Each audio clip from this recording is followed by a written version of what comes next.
तपाईँको यो कुरा अलिकति जोड्नु पर्ने मलाई सक्सेस नै सबैभन्दा माया हो सक्सेस अनसक्सेस के अपहेलना हो त अहिले पनि त्यो छ नि हैन त्यो छ अनि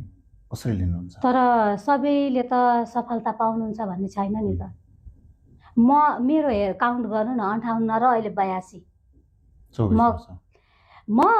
के हुन्थ्यो भने म जब बाबु मेरो पहिलो बाबु हो सेकेन्डमा छोरी हो अनि बाबु जब छोरा जन्मियो नि अनि मेरो साइडको घरको साइडमा उ थियो के कन्सेप्ट भन्ने थियो कि मेरो बुटोलमै हजुर अनि त्यहाँ फ्राइडे लाइभ म्युजिक हुन्थ्यो कि त्यहाँ गिटारहरूको आवाज आउँछ हैन भाइहरू त्यहाँ गाउँथे अनि गाएको साउन्डहरू सुन्दाखेरि म खाना बनाउँदा के रोटीहरू बेल्दाखेरि म रुन्थेँ कि किन रुन्थेँ भने मलाई चाहना थियो कि भित्रबाट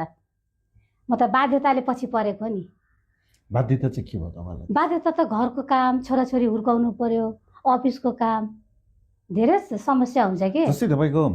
म्यारिड अगाडि लभ हुँदाखेरि नै गीतमा एउटा सपोर्ट थियो परिवारबाट बिहे पछि चाहिँ किन फेरि तपाईँ अलिकति कम हुनुभयो घरको माहौल हेरेर सपोर्ट गर्नुपर्ने हुन्छ कि अफिसको कामहरूलाई घरको कामलाई अब मलाई इन्ट्रेस्ट छ भनेर अब हस्बेन्ड अफिस जानु पर्यो म इन्ट्रेस्ट छ भनेर छोराछोरी सानो सानो बच्चा पनि हेर्नुहोस् है म त हिँडेँ भनेर आफू त रेडी भएर हिँड्न भएन त्यो त आफ्नो चाहना भए पनि मार्न पर्छ कि म जस्ता धेरै लेडिजहरू हुनुहुन्छ कि अझै पनि हुनुहुन्छ कि पहिला होइन अझै पनि हुनुहुन्छ कि आफ्नो चाहना मारेर घर व्यवहारमा अल्झिनुहुन्छ कि त्यो भएको कारणले गर्दाखेरि चाहिँ तपाईँ अलिकति ब्याक लिनु म त ब्याक पुरै अलिकति होइन